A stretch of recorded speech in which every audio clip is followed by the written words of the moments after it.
I'm gay.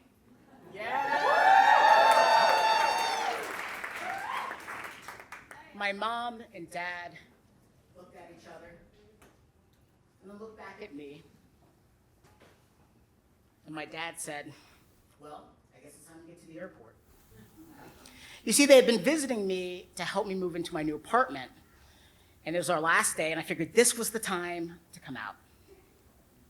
But that wasn't quite the response I was expecting.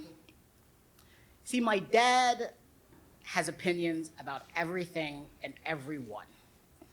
He's a Harvard-educated corporate lawyer, loves telling people what to do, and he's typically right. And so I figured he would have an opinion about the fact that his baby boy was gay. But he didn't. In fact, what I got back was 5 years of silence. We talked every day about news, about politics, about work, about how my brother Nick never called any of us in the family back, but never about who I was. It was like living in a glass closet. In those 5 years, I changed jobs, I moved cities, I fell in love with a great guy named Sam, and we were getting ready to move to New Orleans together. And I thought this was the moment. So I hatched a plan. My dad had always wanted to go to Yellowstone National Park. So I said, let's take a father-son trip. I'll plan everything. All you have to do is show up. I figured once we were in the middle of nowhere, I could get him to talk. So we're on the trip. Yellowstone is one of the most beautiful places on earth. We're seeing bison and waterfalls and white people that are getting too close to animals. It was great. On our second to last day, we were at the Lake Yellowstone Inn, a beautiful resort out of a Wes Anderson film. We're in the dining room with beautiful tablecloths and drinking wine and having bison, which was a bit meta, I suppose. And I said this was the moment. So I decided to start slowly, ease into it. Dad, are you gonna come to New Orleans and visit Sam and I when we get down there? Oh, well, we'll see. Your mom and I are super busy and we'll just have to see if it works with the schedule. Dad, you're retired.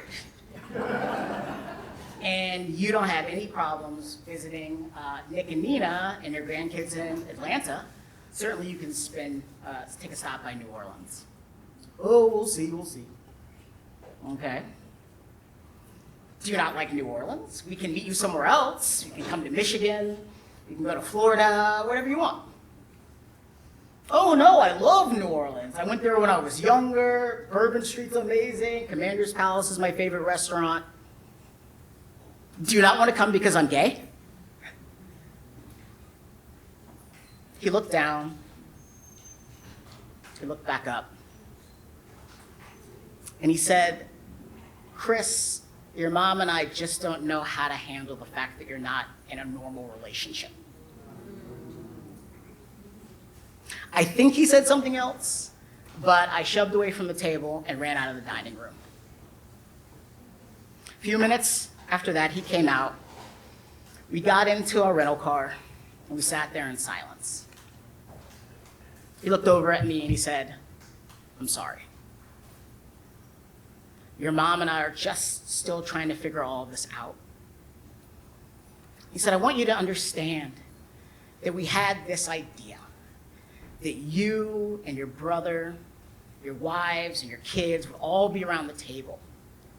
And we would know that all of the sacrifice, all of the work, all of the effort we'd made was worth something because you guys were gonna be okay. I looked at my dad and I said, I understand, but I want you to understand something.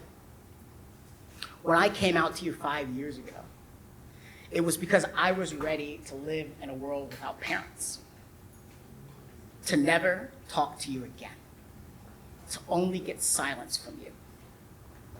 And I'm still willing to live in that world if you all can't come to terms with who I am and who I love. He said, okay. We started the car. We drove away and flew home the next day. And I wish I could say everything changed overnight. It didn't. But when he'd call, like we normally did every day, we'd talk about politics and work, but he'd also ask me how New Orleans was. Then he'd start asking me how Sam was and how he was doing in law school and how we were doing as a couple. My mom and dad came down to visit me multiple times in New Orleans, and it was great. But I always was a little uneasy about whether or not we had gotten to a good place. 2 years later, Sam and I broke up, and I was heartbroken. And like most major life events, I called my dad, and I told him how I felt and what had happened. And he said to me, "Fuck that kid." And that's how I knew we were gonna be all right. Thanks, everyone.